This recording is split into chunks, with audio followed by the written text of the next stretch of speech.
Hi, Dave here, and in this video I'm going to show you the new Native Instruments Traktor 4-channel S3 controller. Let's dive straight in.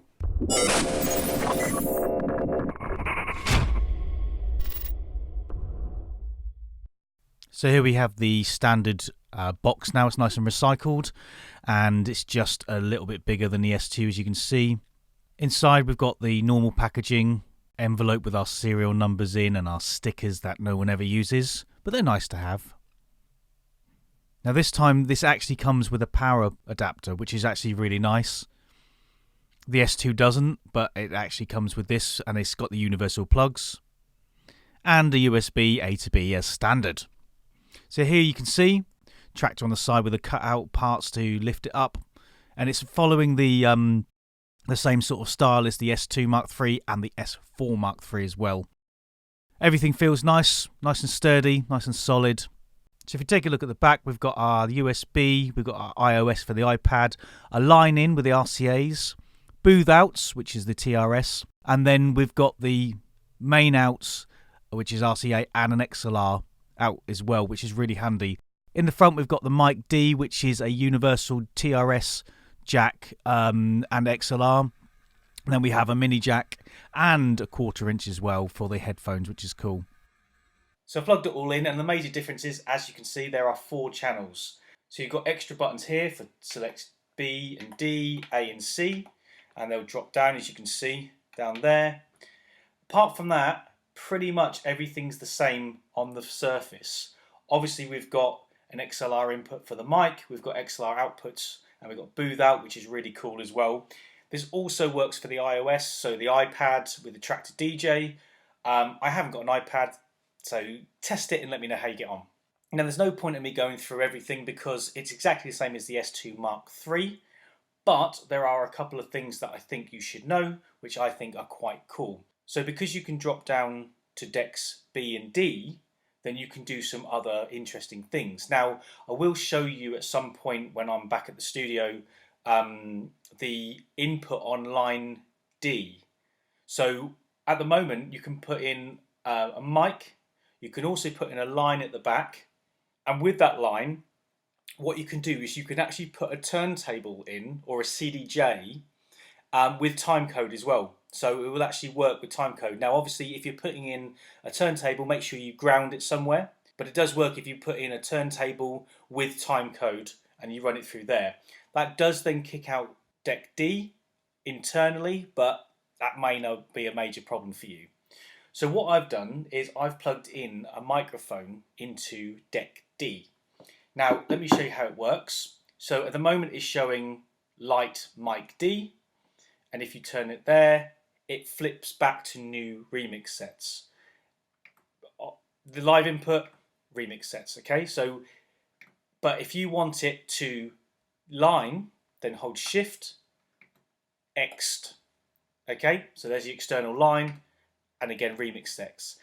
One thing I don't understand, I'm just going to flip that back to mic, is if, for instance, I want to have this as a track deck because I was playing it, and then I switch it to live input, it automatically defaults back to remix sets, which is a bit annoying, and I don't understand why it couldn't refer back to what the state it was in.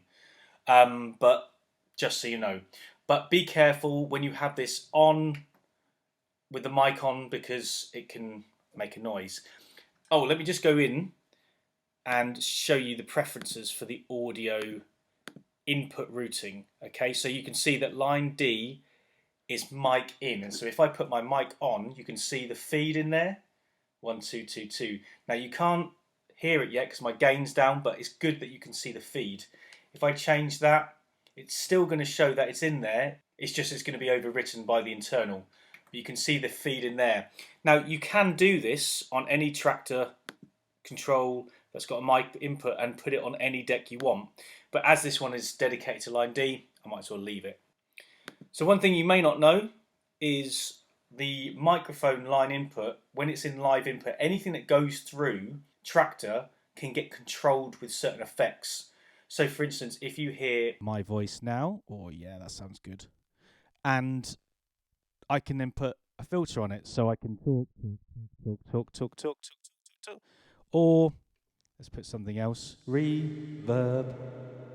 So these will affect in the live input, which is cool. Now, if you do want to use your effects at the top, mustn't mention the effects. You can then put this on, and then you've got this.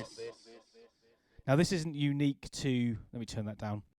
That isn't unique to Traktor Pro 3 or the S3, but it's something that you can do, which a lot of people weren't sure about before.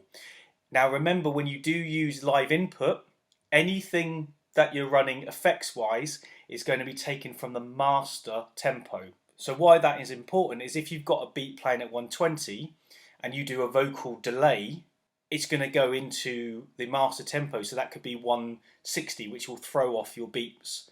So just remember to match your master tempo with your deck tempos if you are going to be doing external effects. Let me show you quickly how the drop down works. So if I click view and I just load this up here, okay, now what I can do now is I can choose deck C, and then when I go down to remix sets and I'm gonna get my favorite, where is it? Yes. So now I can run these off and run this off as well. So I can play this, drop up there,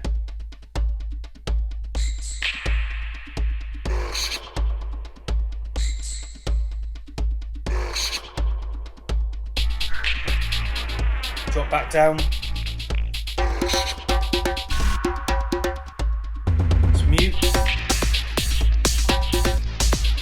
shift in that button gets rid of it.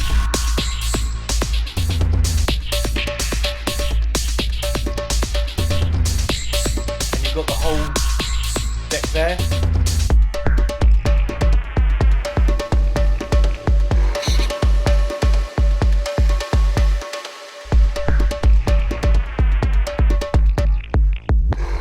And you can do whatever you want. And again, if you want to, if you just turn this into track deck, I can load up something else.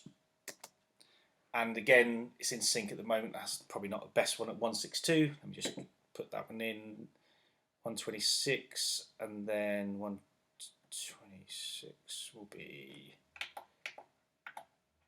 there. So they're both synced, so we can literally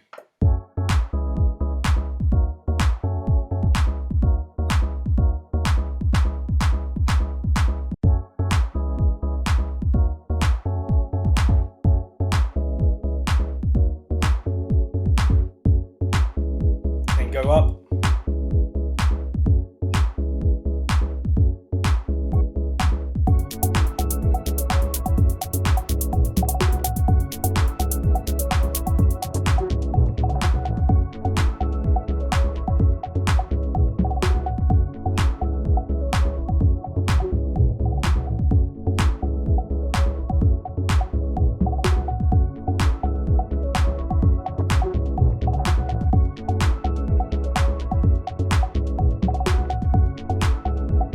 Keep that going. Let's go. See what else we can mess up with. We've got vision in there. Nah, let's do this one. So this one's a stem, but it'll still work.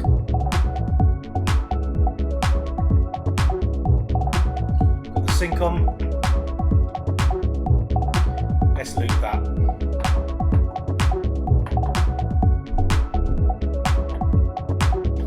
Let's not loop that there, that's weird. Okay.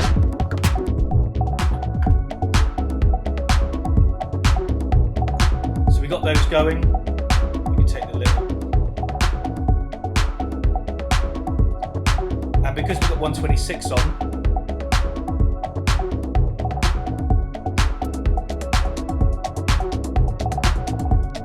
cheer. Cheer, cheer.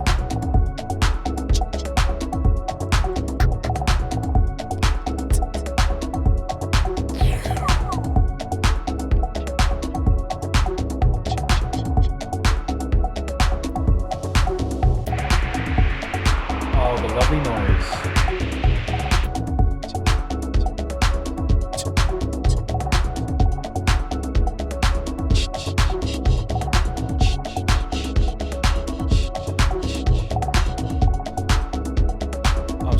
I'm so good at that.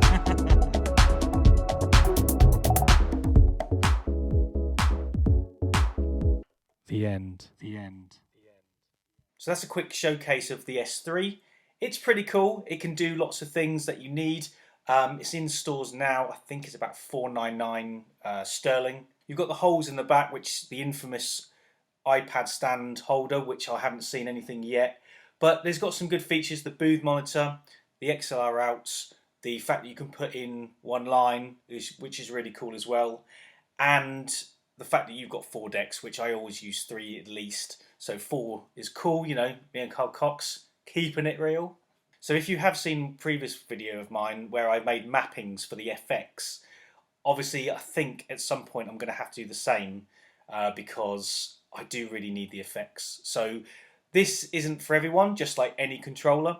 I personally use the S4 MK3 a lot of the times, but I use hybrids with F1s and D2s and X1s and all sorts of other stuff as well. So it's not for everyone, but at the same time it's a great controller for the market that it's aiming at. So if you've got an S2 and you want to upgrade, it could be this one. If you're new into the market and you think, do you know what, I'm going to just go in kind of second in, intermediate, again, possibly this could be for you. If you've got any questions or you want that mapping of the new effects strip, let me know how popular it's going to be, because I've got rid of hundreds of the S2 Mark III, which is really, really cool, but it proves that you want it out there. Thanks very much. Have fun and happy creating.